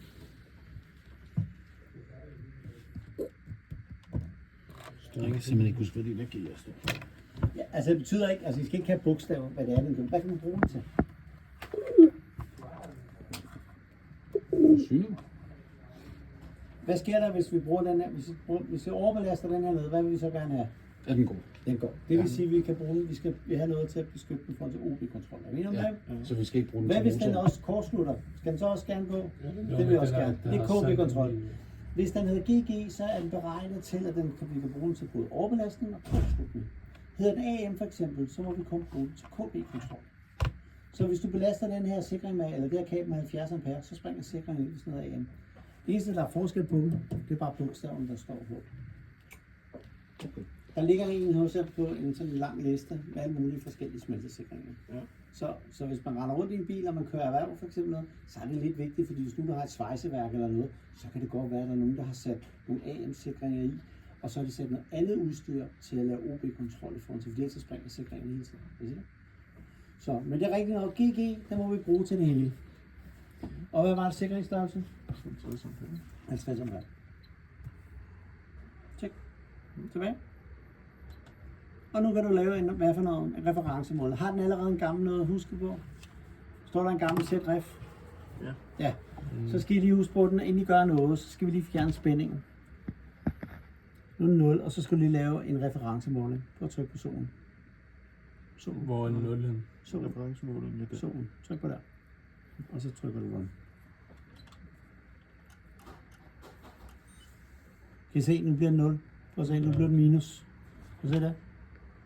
Den har slettet alle de gamle resultater. Den husker dem hele tiden. Ja. Så man skal lige huske at gå ind og så fjerne dem, for at være sikker. Nu kan du lave en ny solmåling. Nej, sol. Sådan. Og der var den igen. 0,21. Nu har vi startet herude. Ved I om det? Nu har vi sagt, at vi startede herude. Nu er du færdig ude ved her vejen. Så piller du dem af, og så går du ind til dit stiklede.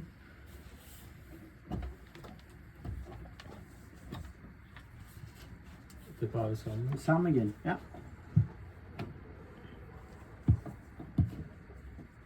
Var det simpelthen at sætte ref i lige mål, eller hvad? Ja, det var set ref.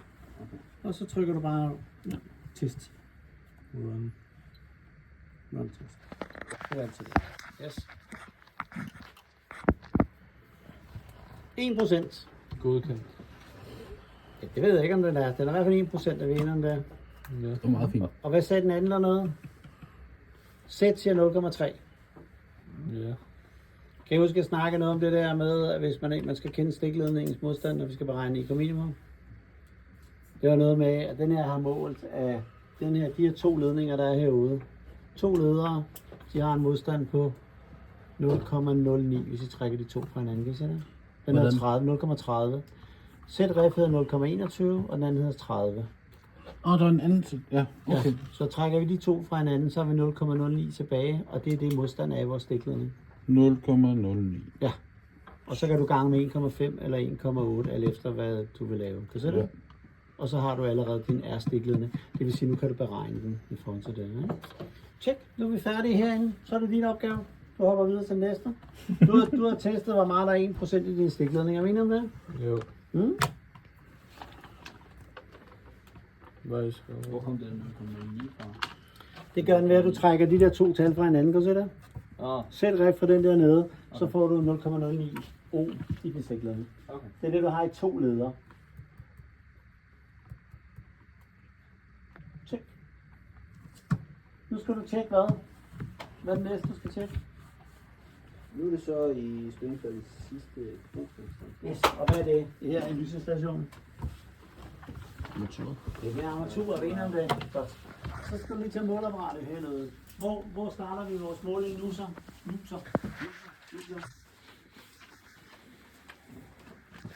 Alle dine kabler er installeret i tavlen, er vi enige om det? Din gruppeleder starter i tavlen. Og hvad er din B på de armaturer, du er ved at måle nu? Er det en fase eller 3 faser? En fase, og hvad skal B så være? 2. Det vil sige 230 volt. Er vi enige om det? Det vil sige, at du skal først lige trykke på solen, slet lige de gamle resultater. Så du tager lige en sol, tryk på sol, og et tryk på run. Yes. Så sletter den de gamle resultater. Yes. Godt. Så sætter du dem ind i tavlen op. Øverst op. Så den har ikke Ja, jo, bare sæt den i der. Den har ikke så meget betydning for den. Den brokker sig bare. Ja, nu er det 230 volt, der med at gøre. Skal det ikke være på de 2? Nej, det er 2. Det betyder ikke sådan. Det er bare at starte op på det. Tænd på strømmen. Husk at tænde på strømmen. Hvad kan du ikke måle noget? Du tænker ikke det op. Yes. Og så kan du se nede i måleapparatet. Er der kommet strøm på nu? Ja. Godt. Så laver du en referencemåling. Hvis jeg trykker på solen, siger her starter jeg. Så får du en ny referencemåling. Det vil sige, nu kan du gå rundt i hele huset og teste stikkontakter, lamper, alt kan du gøre i forhold til det, fordi den ved, du har startet herudefra. Altså alt med 230 volt, kan du se det? Yes. Så det kan du gå rundt og gøre. Så ud med den, ud med alle ledningerne nu, og så skal du ud til det sidste armatur. Check. Så starter du derovre med armatur nummer 1.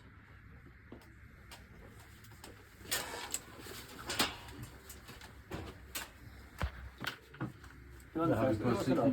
Ja, lige præcis. En CT, ja. Ja. Se. Prøv en gang at bare lave en måling, bare for sjov. Og så en gang. Yes. Det kan den ikke. Hvad skal der på? Elektriker. Er der strøm på, elektriker? Send en måleapparat. Er der strøm på? Kig på måleapparatet. Send der er strøm på. Nej, så skal jeg tænde på elektrikeren. Okay.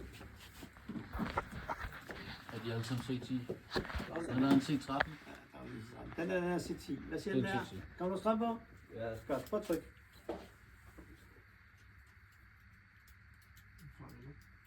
Hvad siger den? Hvor mange procent har du? 12,8. 12,8. Det var altså, hvad vinder med? Ja. Godt. Hvad er det for en sikring, du har sat på? Hvad har du sat din belastning til? 50 ampere. Så hvis du har en 50 ampere sikring, så holder den nok ikke vand. Er vi enige om det? Nej, den er ikke. Godt. Og hvad var det, vi sagde? Det var en C10 sikring. Ja. Så går du ind der, hvor der er 20, så skal du C og 10. Ikke noget. Der er 20 eller? Du kan bare trykke på feltet i midten. Så får du sådan en liste, så du scroller op og ned. Nå, det er bare 10'erne. Ja, en C10. Så der er optryk på den, der hedder GG på midten. Og så vælger den, der hedder C. Sådan. Okay, sådan der. Okay, Yes, sådan og så bare tilbage igen. Yes. Og så tryk til. Ja. Aha. 2,5. 2,5. Det var bedre. Er vi enige om det? Er den godkendt? Ja, det er fedt. Jeg spørger lige en gang til, er den godkendt? Nej. Nej, hvorfor ikke? Der er 0,5% over det til det. Der var vores forsyning, altså vores spændingsfald er helt ud fra vejen, er jeg enig om det? Ja. Der fandt vi ud af, at der var 1%. Så må du Skal gå du lægge en... Hvad siger du? Hvorfor den så givet hak? Det er fordi, det er en teknik-app, Aha. som ikke ved, hvad det handler om. Så den har jo kun godkendt din gruppeleder, er vi enige om det? Mhm. Du er jo opmærksom på, at du også har et procent, du har også spændingsfald i din stikledning også. Den skal du også have med. Så der er faktisk 3,5%, er vi enige om det? Ja. Godt. Hvad mere? Hvad gør vi normalt så? Så går vi en kvadrat op. Vi gør et tværsnit op. Kan vi gøre det rimelig smart her? Ja. Kan vi godt lige gå op i en 2,5 dollar? Nej, hvor er det smart bare. At man bare lige kan flytte den der ned i. Det er fandme det hurtigste kabel, du nogensinde har trukket det der. Det er det vildeste kabel hernede. Den hurtigste beregning, du nogensinde har lavet. Er vi enige om det? Så laver du en ny test. I hurtigt strøm, så vil jeg nogensinde. Ja. Hvordan? Plus den ene her. Er nu den godkendt? Nu er den godkendt. Er vi enige om det? Godt. Så prøver vi lige en gang at tage den anden over. Hvad siger den? 40 meter halvanden. Det er en stikkontakt, de skal lave. Hvad hedder den så, hvis det var en almindelig stikkontakt? Hvor mange procenter må vi have på andet udstyr? 5%. Prøv at lave en test på den.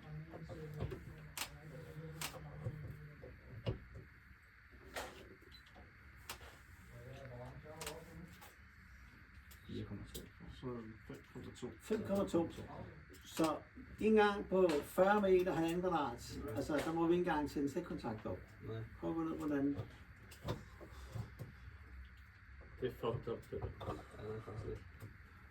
Men det er jo det, vi sidder og beregner på. Ved I om det? Jo, jo. Vi sidder og laver, det er jo det, I sidder og laver. 2,5, venner. så det er 3,5. Så det vil sige, og det er du har ikke engang lavet en lysinstallation.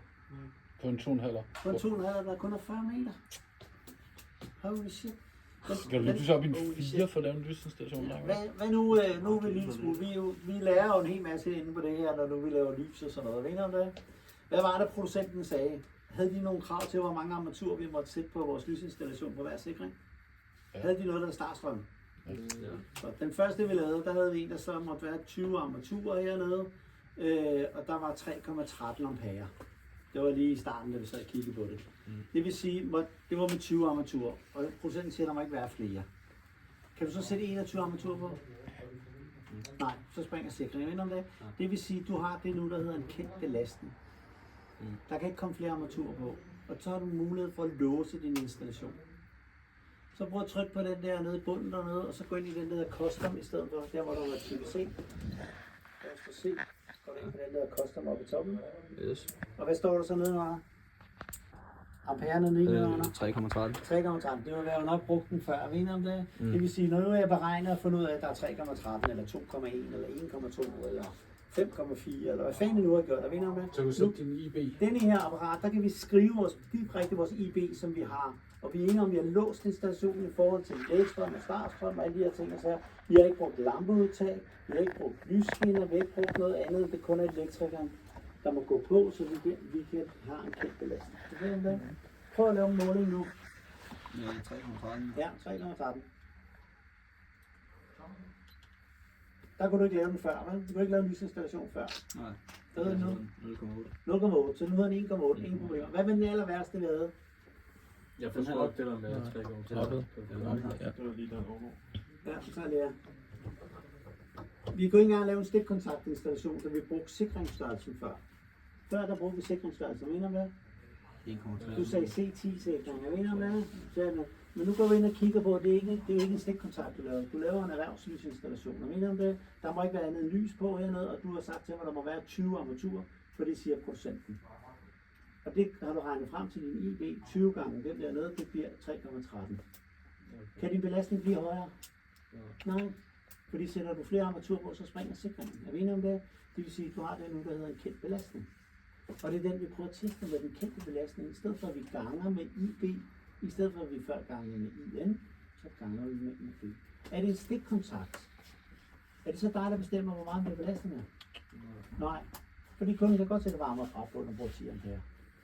Så bliver vi jo nødt til at tage sikringsstørrelsen i forhold til det. Ikke? Hvad sagde den deroppe? Du siger 2,3. I alt? I alt. I alt, ja. Ja. Det vil sige, fordi du ved, at det er en lysinstallation, du laver, og du laver den låsten med en kendt belastning hernede, så er der ingen problemer med at lave 40 meter halvanden kvadrat, i forhold til spændingsfald. Holy shit. Det siger det? Det vil sige, det er vigtigt, at I tænker over, hvad det er, I sidder og laver. For bruger I sikringer, så kommer vi op i 6 og 10 kvadrat, ligesom den første opgave, vi lavede. Ikke om det? Så derfor bliver jeg nødt til at tænke over, hvad det er, I sidder og laver. Vi sidder og laver en lysinstallation til erhverv. Vi låser vores installation. Vi bruger dåser, membrandåser, vi bruger gennemfortrådede armaturer. Det er os, der designer lysinstallationen med de armaturer, vi gør i forhold til det, kunden siger. Hvis du har lavet en installation af godkendelsen, og Adam han kommer bagefter og fjoller rundt i den og sætter flere armaturer i, så er det hans ansvar, at det nye holder. Så er det ikke dit ansvar mere, fordi du har styr på det, du siger. Ja. Så den her nede, vi blev enige om hernede, den hedder en IB på 3,13.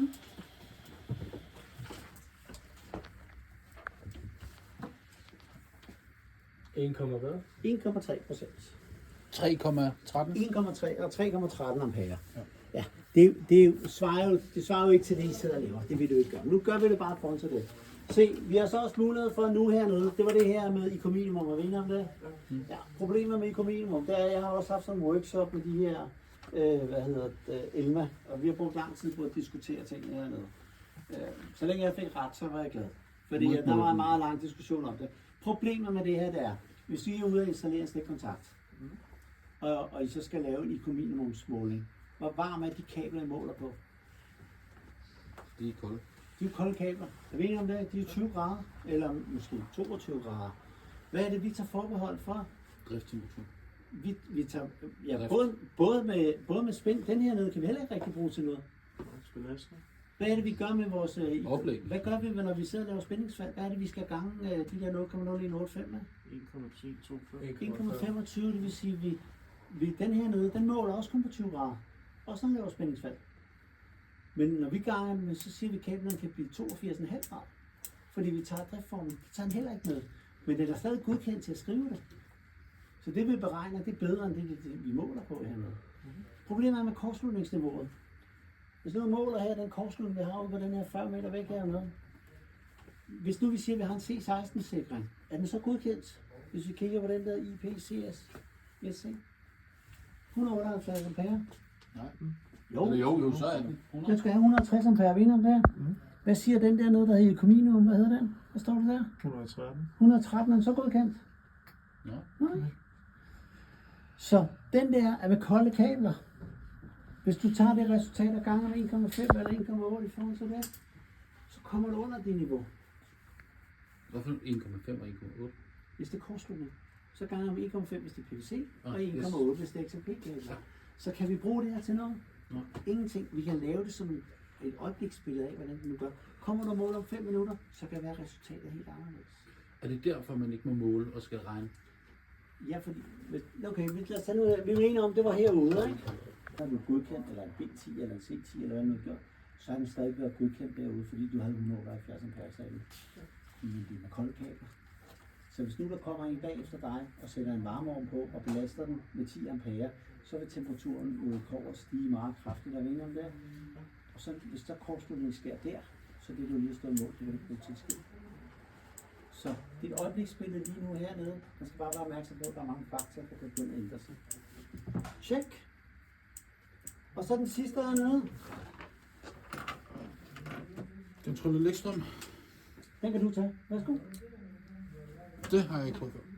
Men det er et tangamperemeter. Det er et tangamperemeter. Hvis nu jeg siger til jer, det der tangamperemeter, der er der, det er en RCD'er fra Leviton. Det er en RCD'er med display på. Ja. Godt. Hvordan ser vores RCD'er ud? Hvilke kabler har, hvilke ledninger skal vi montere på den RCD'er? Altså når vi skal teste, eller hvad der sidder? Nej, hvilke ledninger sidder på den her RCD'er? 1, 2 og 3. L1, L2, L3 og 0. Er vi om det? Hvilke ledninger tænker du så skal bruge her? Det er præcis. Check. Når nu vi har med lægstrøm at gøre, det er noget med armaturen, ved om det? Det vil sige, hvad skal vi altid gøre, når vi tester? Vi skal kontrollere på lægstrøm. Hvad skal vi så gøre? Tvivl er tændt. Har vi tændt på det ene? Ja. Nej, ikke alt. Hvad med de andre grupper? CPU. Tænd hele lortet. Op med alt sammen. Alt skal tændes. Det her det er jo akkumuleret vinder, det er det, der bliver gennem og stiklederne i vores kreds. Så den ligger og svinger lidt i forhold til det her. Mener om det? Ja, det er en farlig. Så får du her. Nu får du lige den der. Og så får du lige den der. Hvad står der på siden af den der? Armatur klasse S. 3 millioner. 3 meter. Hvad vil du forvente nu, hvis du sætter sådan en armatur på med 3 meter? Vil du så forvente, at du kan læse den? Ja. Så prøv at sætte den i stikkontakt. Ja. Oh. Den stiger. Det vil sige, hvis man havde sådan en smart en der, så vil du i hvert fald sikker på, at den skal gøres. Godt. Prøv at hive den ud igen. Hvad nu, hvis du kommer til at måle forkert? Prøv en gang at tage alle ledningerne på. Alle 5 ledninger ind i.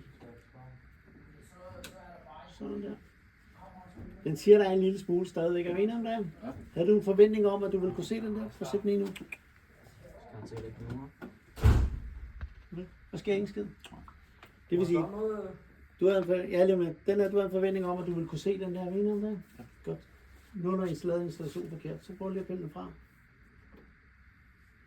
kommer den på igen. Så kommer den på igen. Hvad nu, hvis du har 2 armaturer? Hvad plejer vi så at gøre? Hvis- Du så det sammen. Du plusser det Hvis det er sammen. rent rosk, så... Det er jo bare det er jo lægstrøm i forhold til. Det er jo ikke helt glatte ol, men det er tæt på. Og vinder om det. Det er derfor, den ikke er helt 100% træ dernede. Prøv at sætte den i stikkontakten der derovre.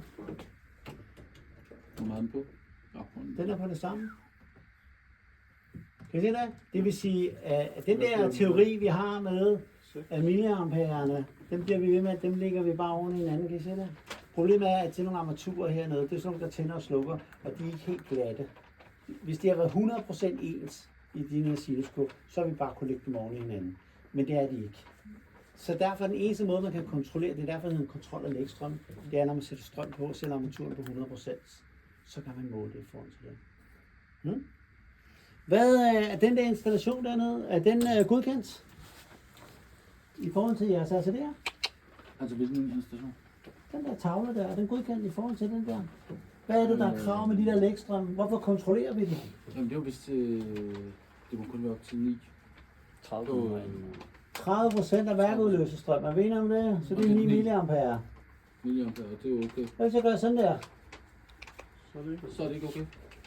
Hvad skete der? Nu gik den op på 17,5. 17,5 milliampere. Hvad betyder det? Hvor mange ACD'er har vi i vores tavle? Mere 2. Nej. Hvor mange hvad? 4. ACD'er har du i vores tavle? Vi har 4. Vi har 4, fordi en RCBO, det er jo også en RCD, er vi enige om det? Ja, og de er alle sammen på 30 milliampere. Det vil sige, at de kan alle sammen håndtere 9 milliampere, er vi enige om det? Det vil sige, at vi har været 4 gange 9, 36. 36 milliampere. Er det så ulovligt? Nej. Nej. Hvad bliver du nødt til at gøre nu? Fordelt ud. Du bliver nødt til at kontrollere hver enkelt ACD i forhold til det, er vi enige om det? Ja. Så prøv at slukke dem alle sammen. Prøv at slukke alle ACD'erne. Godt, så prøv at tænde den første ACD nede i bunden. Den der. Ja. Den er godkendt, er vi enige om det? Yes. Sluk den igen. Så tag den næste. Den er også godkendt, er vi enige om det? Ja. Så tag den næste igen. Hold da op. Så alle dine lægstrøm, det kommer fra den der kreds, er vi enige om det? Og så prøv at slukke den, og tænd den sidste. Der er næsten ikke noget. Der er også kun et enkelt armatur på. Jeg ved ikke, om det er klasse 2 armatur, så der er ikke ret meget på. Det vil sige, at nu har I ved præcis, hvad det skal være i forhold til det. Prøv at tænde dem alle sammen igen, ACD'erne. ACD'erne. Yes. Kan I se det? Den her, det er bare fordi, jeg trykker på knappen. Og så kan man se her, så lige kører den herop. Klik, så står den fra. Hvad gjorde du der? Det er bare en RCD. Det er sådan en, man kan stille den på i forhold til det. Det er altså lidt sådan en simpel RCD-test i forhold til det. Den kobler fra på mellem 24 til 30. 24 til 27 eller sådan noget milliampere gør den normalt i forhold til det. Kan I se det? Men nu har I kontrolleret for den i forhold til det. Hvis den er, på lige at tænde den igen. Hvis den ser sådan her ud, er vi så enige om, det her det er jo akkumuleret, det vil sige alle vores lægstrøm vi har. Er der nogle problemer? Nej, fordi der er ikke nogen af dem, der bliver for højere end det her. Kan vi se det? Så nu kan I jo skrive 5,67 milliampere, og jeg har i jeres kreds hernede målt, og den er godkendt. Den er kontrolleret. Kan I se det? Jeg har lige et spørgsmål. Hvis jeg skal 4.000 i anslag til det første, når jeg skal 3.000 af kærten, hvis jeg skal 400 for mig. Hvad lyder det sådan? Det ved jeg jo, der er der bestemmer. Hvis du siger, du har 3.600, og du har lavet 4.000, Og det har du så lavet for mange? 5. Allersidst der er lavet. Kunden er informeret. Yes. Ja, det er... Er der lavet? Så skal vi give en brugervejledning. Præcis. Er vi enige om det? Det står i vores verifikationsskema, vi laver de ting. Så kan I se det? Så. Nå, nogle spørgsmål? Fuck, mand. Det var tungt.